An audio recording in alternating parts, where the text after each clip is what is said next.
나 태블릿 바꿔줘. 지금 서피스 잘 쓰고 있는데 왜 그래? 아, 이걸로 컷 편집도 좀 하고 싶고 게임도 좀 하고 싶고. 자, 그럼 이거 써봐.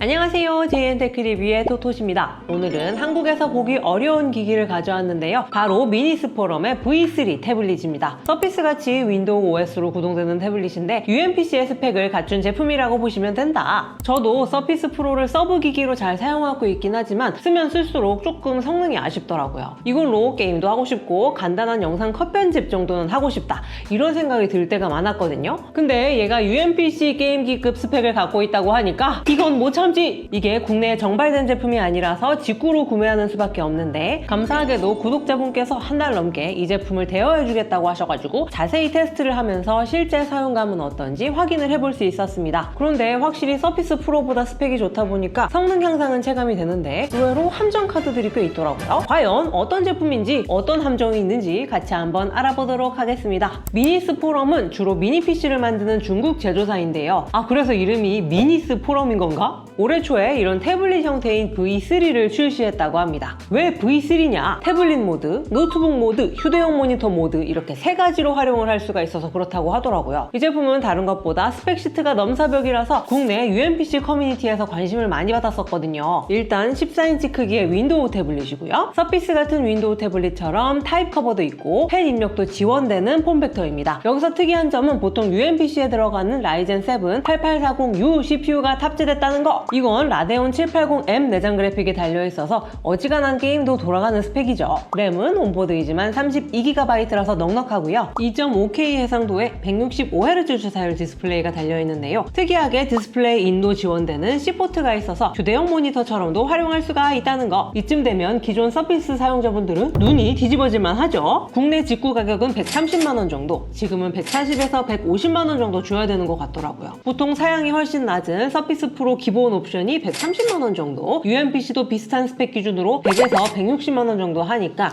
구성 대비 가격은 괜찮게 빠진 느낌입니다. 보통 이렇게 가성비가 좋게 나온 제품들은 빌드 퀄리티가 가장 걱정이 되죠. 근데 생각보다 마감은 나쁘지 않았습니다. 어느 정도 그립감이 있는 알루미늄 하우징에 디스플레이 유격도 없고 베젤도 얇은 편이라는 거. 디자인 자체는 큰 특색이 없지만 전반적으로 탄탄하고 기본 기능 갖춘 느낌이 있습니다. 오른쪽에는 전원 버튼, USB4 규격 C포트가 2개 달려있고요. 왼쪽에는 볼륨 조절 버튼, 디스플레이 인 신호를 받아들이는 C포트, 고무캡을 벗기면 SD카드 슬롯이 달려있습니다. 보통 이런 태블릿에 SD카드 슬롯이 달린 것도 신기한데 UHS-2 규격이라 속도도 빠르더라고요. 이건 영상 편집용 슬롯이라기보다는 SD카드를 게임팩처럼 갈아 끼면서 사용하라고 달아준 것 같습니다. 이런 거는 또 UMPC스럽고 그렇다, 그죠? 이 C포트는 다른 노트북이나 스마트폰을 연결하면 휴대용 모니터처럼 사용할 수 있다고 합니다. 근데 다른 기기를 연결하면 이상한 창이 뜨고 연결이 제대로 안 되더라고요. 나름 매뉴얼을 열심히 보고 드라이버 재설치도 여러 번 해봤는데 일단 정상적으로 구동시키는 데는 실패했습니다. 업데이트를 기다려봐야 되나? 무게는 태블릿만 쟀을 때 945g 정도인데요. 14인치 크기나 사양을 생각하면 꽤 괜찮은 편이죠. 하지만 여기서 함정 카드가 있습니다. 이게 서피스처럼 자체 킥스탠드가 있는 게 아니라서 거치를 하려면 이 후면 커버를 붙여야 되는 구조거든요. 문제는 여기에 타입 커버 키보드랑 펜까지 다 붙이면 무게가 무려 1.6kg이 됩니다. 이쯤 되면 비슷한 14인치급 노트북보다 무거운데? 디스플레이는 2.5K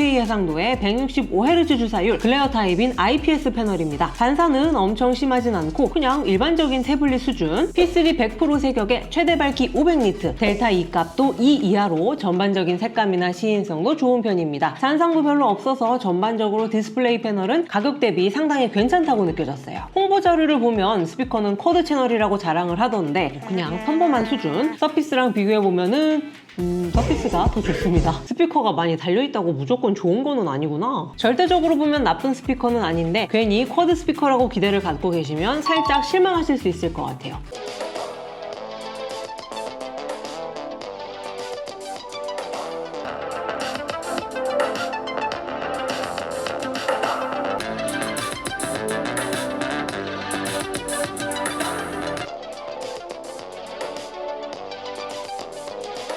웹캠은 그냥 대놓고 별로입니다. 특히 후면 카메라는 5메가픽셀의 QHD 해상도라고 하는데 엄청 자글자글하고 포커스 맞추는 것도 힘들더라고요. 오히려 스펙이 떨어지는 2메가픽셀 FHD 해상도인 전면 카메라는 조금 더 나아 보입니다. 이것도 막 좋은 거는 아니긴 하지만 화상회의 하는데 큰 무리가 없는 수준. 사실 이 제품의 단점들은 막 엄청 심각한 것들이 아니고 대부분 짜잘한 디테일에서 느껴지는 아쉬움이라서 그거를 하나하나 따져보면은 그렇게까지 치명적인 문제는 아니거든요. 근데 이런 게 여러 개 모이니까 조금 사용하기 불편한데? 라는 느낌이 들더라고요. 먼저 이 타입 커버 키보드는 서피스 시리즈처럼 하단 자석 포고핀을 통해서 연결하는 구조입니다. 재질이나 마감도 나쁘지 않고 타건감도 괜찮았는데 이렇게 키보드에 경사를 주기 위해서 태블릿 베젤에 접어 올릴 때 마그네틱 자석이 약한지 툭툭 떨어지더라고요. 그래서 실제로 사용할 때는 그냥 경사 주는 걸 포기하고 바닥에 그냥 바짝 붙여놓고 써야 된다. 그리고 킥스탠드, 이것도 내장형 제품이 아니라서 태블릿을 거치하려면 이 후면 커버를 붙여야 되는데 문제는 이 후면 커버가 꽤 무겁고 두툼합니다. 14인치 태블릿은 항상 손에 들고 쓰기는 어려우니까 이런 거치대가 꼭 필요한데 얘를 붙이는 순간 엄청 무거워진다는 거. 뭐 완성도도 그닥. 접히는 부분에 힌지가 너무 강해서 접을 때 이렇게 툭툭 떨어지기도 하고 완전히 덮은 상태에서는 또 후면 쿨링팬 통풍구를 다 막는 게 좀 불편하더라고요. 이럴 바에는 그냥 이 후면 커버 포기를 하고 작은 태블릿 거치대를 같이 들고 다니는 게 낫지 않을까. 펜은 4096단계의 필압까지 지원되는 MPP2 방식이고요. C타입 충전이고 태블릿 상단에 마그네틱으로 부착이 됩니다. 필기감 자체는 서피스랑 비슷한데 호버 거리가 엄청 짧아서 손을 디스플레이에 얹고 안정적으로 필기를 하는 게 거의 불가능합니다.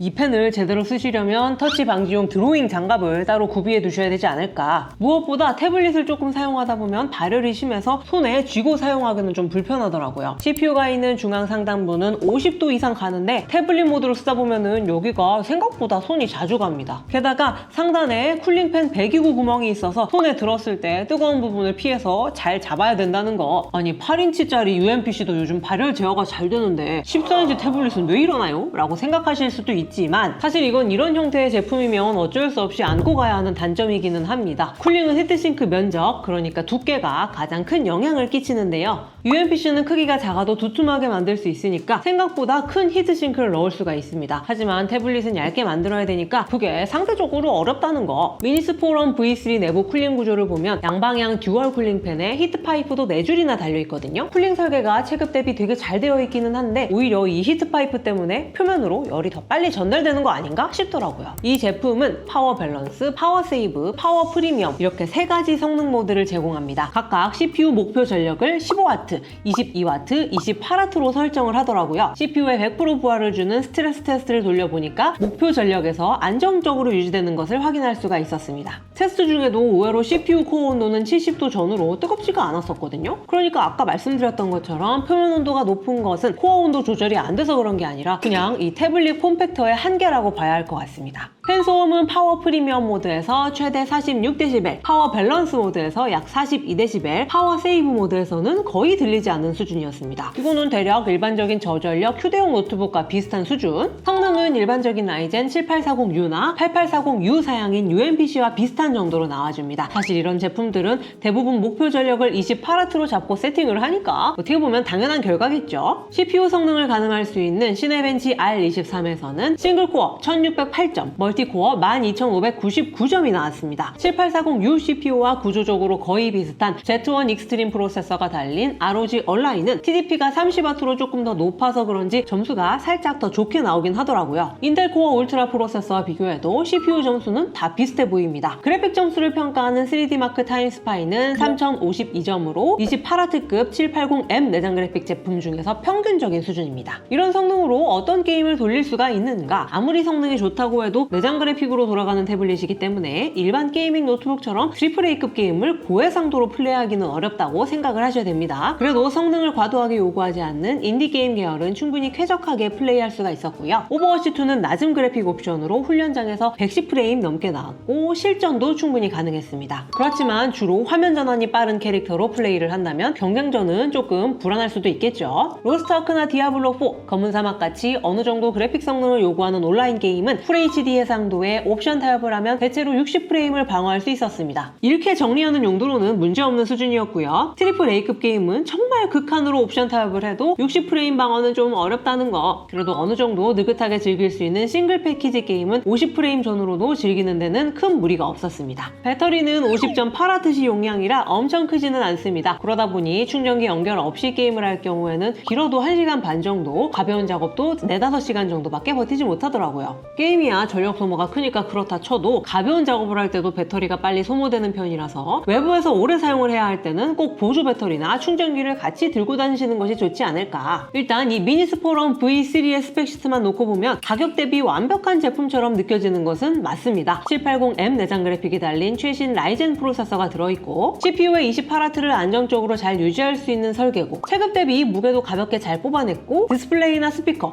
제품 마감 같은 부분도 생각보다 괜찮았다는 거. 그렇지만 스펙시트에 드러나지 않는 단점들, 태블릿 폼팩터이기 때문에 고려해야 하는 디테일한 사용성 측면에서의 아쉬운 요소들이 꽤 있더라고요. 다이커버 키보드 경사 조절 고정이 잘 안 된다거나 내장 킥스탠드가 없어서 거치하기가 불편하다거나 순정 후면 커버를 달면 제품이 확 무거워지는 데다가 평소에는 이 커버가 오히려 쿨링팬 통풍구를 막는 구조고 표면 온도가 높아서 손에 쥐고 사용하기 불편하다는 거. 그리고 기본 카메라 성능도 썩 좋지도 않고요. 펜도 필기감이 나쁘진 않지만 호버거리가 짧아서 필기용으로 쓰기에는 좀 곤란하다는 점. 이런 단점들을 하나씩 놓고 보면 큰 문제는 아닌데 자잘한 단점들이 여러 개 모이니까 꽤 크게 느껴지기는 하더라고요. 스펙시트만 믿고 사용하기에는 사용자가 극복해야 할 부분들이 꽤 있다는 거. 내가 UMPC를 좋아한다. 근데 7, 8인치 화면은 답답해서 그냥 무선 컨트롤러를 연결해서 휴대용 게임기처럼 쓸란다. 그러면은 추천드릴 수 있겠고요. 서피스 프로 시리즈보다 사양이 좋은 상위 호환 제품으로 접근을 하면 생각지도 못한 자잘한 불편한 요소들 때문에 실망할 수도 있을 것 같습니다. 그리고 이거는 이 유닛의 문제인지 제가 드라이버 설정을 잘못한 건지는 모르겠지만 휴대용 모니터 기능을 사용할 수 없었다는 점도 살짝 아쉽더라고요. 이렇게 되면은 이 제품의 3가지 기능 중에 하나는 못 쓰게 되니까 V3가 아니고 V2가 되는 건가? 아무튼 이번 영상이 미니스포럼 V3를 이해하는 데 도움이 됐으면 좋겠고요. 다시 한번 이 제품을 대여해주신 구독자님께 감사드립니다. 구독과 좋아요는 다음 영상을 만드는 데 큰 힘이 되니까